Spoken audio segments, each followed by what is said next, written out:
Hello friend, नमस्कार, प्रणाम। कैसे हैं आप सब? मैं नीलम पांडे अपने यूट्यूब चैनल में आप सभी दोस्तों का स्वागत करती हूँ। आप सभी के बीच में बहुत ही प्यारा सा शोहर गीत लेके आई हूँ। आशा करती हूँ आप लोगों को पसंद आए। प्लीज़ शोहर गीत को सुने और पसंद आए तो मेरे चैनल को सब्सक्राइब कीजिए, वीडियो को लाइक कीजिए, शेयर कीजिए, प्यारा सा कमेंट ज़रूर दीजिएगा। आइए शोहर गीत का आनंद लेते हैं। ननदी धीरे धीरे उठेला दारदिया कोठरिया हमारी लीप कोठरिया हमारी लीपाऊ हो।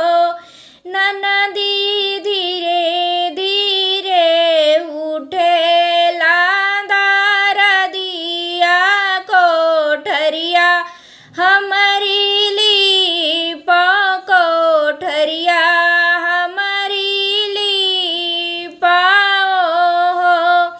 इतना वचन सुनी ननदी तो भाभी से आरज करे, भाभी से आरज करे हो।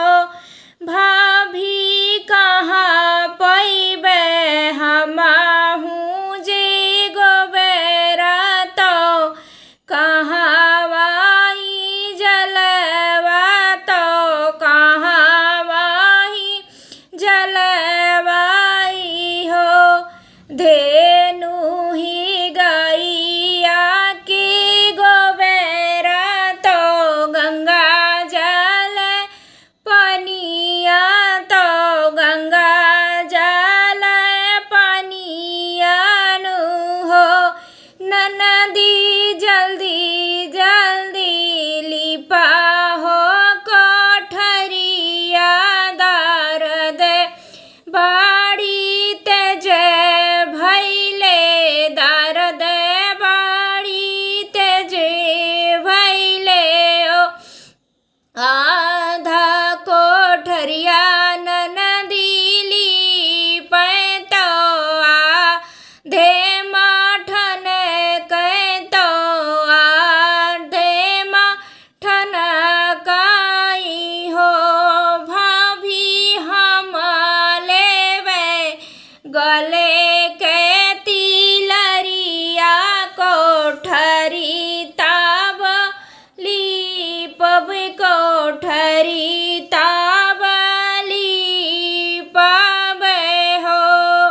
एक नाते देली एक नोट आउरा दुई नोट आउर तीन नोट हो। ननदी लाओ तुही ई है नोटिया कोठरिया तौली पौ को ठरिया तौली पाऊ हो। इतने